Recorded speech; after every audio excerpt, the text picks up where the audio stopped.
Hey everybody, welcome back to the channel. I'm Satoshi Sean. You're at the Cryptopolitan, your one-stop shop for all blockchain and cryptocurrency news. If you're first time here, please hit the subscribe button and the bell for notifications. We get out at least one news video every day. Two if there's a lot of news or breaking stories, and a weekend report.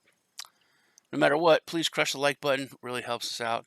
Um, let's jump into the news. Head over to the Cryptopolitan and first, we're going to go over it's about AI. Very big in AI, very interested in AI. Working with a lot of projects that are utilizing it. Uh, can AI rewrite the Bitcoin prediction history?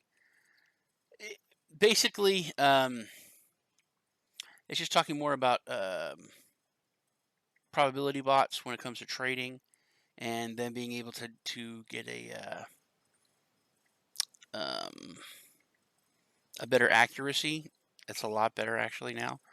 But it talks about the Bitcoin volatility.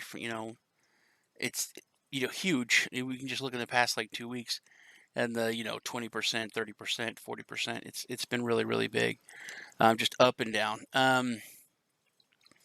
But this academic,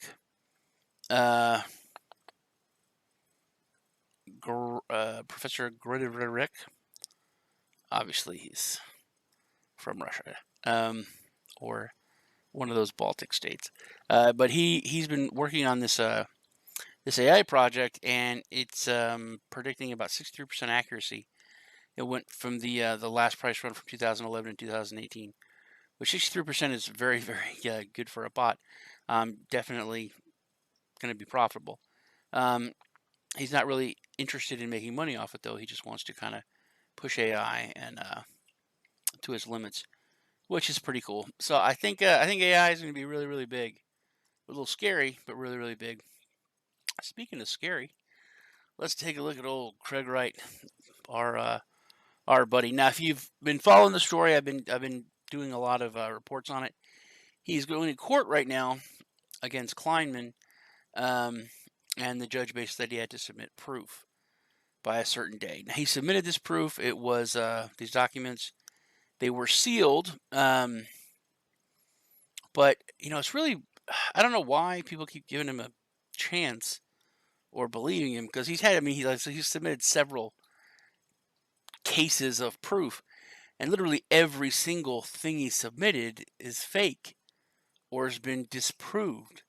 Not like it's one time. I mean, it's every time, and it's been multiple. Um, so he submitted these contracts, um, which were they were dated 2012. They were supposed to be signed in 2012.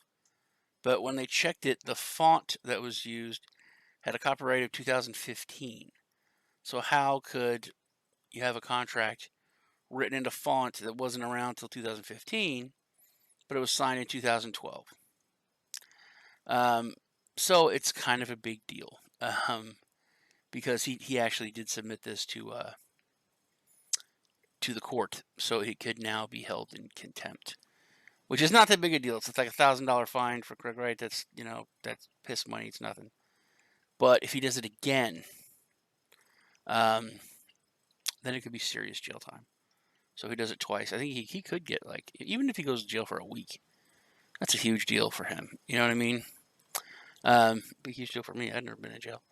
But just more of the same from him. I really don't know. We're expecting anything different. Next, over in South Korea, South Korean bank is to implement a strict regulation on crypto transactions.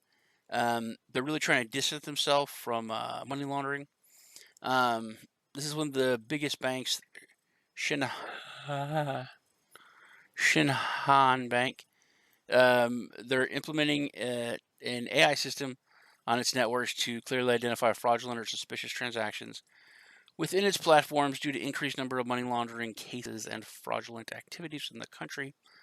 But representatives from the bank have already commented that the implementation of these specific measures does not have anything to do with any kind of crypto aversion. So South Korea is still very positive, but they're worried about the growing number of these type of transactions. So still something to watch. The whole move towards cryptos, I think, when it comes to regulation and countries and institutions, it's kind of swinging in a negative way. But to combat that, we have our buddy Charles. Cardano is going to collaborate in a global crypto guideline creation. Now it's going to be like a regulation framework, which this kind of stuff should have been done a long time ago. I know that centralization is terrible. Decentralization is great and blah, blah, but centralization just makes things so much easier. The terrible thing about Bitcoin is there is no centralization. There's no Bitcoin, like group or ad council, or no one pushing it. No one pushing education. No one trying to having press conferences to counter whenever people say, governments say bad things about it. There's no one that jumps out there and says, no, we represent Bitcoin, and that's not true. Which is, what it's based on, and I understand all that, but it still makes it a lot more difficult. Now, Cardano has announced that it will be joining with the global digital finance in order to collaborate with major market players in forming a comprehensive crypto regulation guidelines for multiple jurisdictions around the world. Because I think forces that are anti-crypto are already doing this and moving against cryptocurrency. So I hope they get this, done quickly and really work with regulators and countries and jurisdictions to kind of push it in the right direction. Global Digital Finance, also known as the GDF, is a UK-based organization which aims to enforce a strict code of conduct across the world when it comes to the sale and distribution of digital tokens or the regulation of said digital tokens. Also, it is a reviewer and safety insurer, rating websites and business models of its member companies and providing more transparency overall. Kind of like the Better Business Bureau. It's not a government agency, but it's very powerful when it comes to kind of regulating business. It's regulated more by the market. Like, you're not going to go and utilize a company that has a bad rating. They do have a lot of authority and power when it comes to that. So I think this is going to move something in that direction, which would be awesome, and definitely some entity in crypto to work with. Because that's one thing that the governments are completely centralized. So there's no one for them to deal with.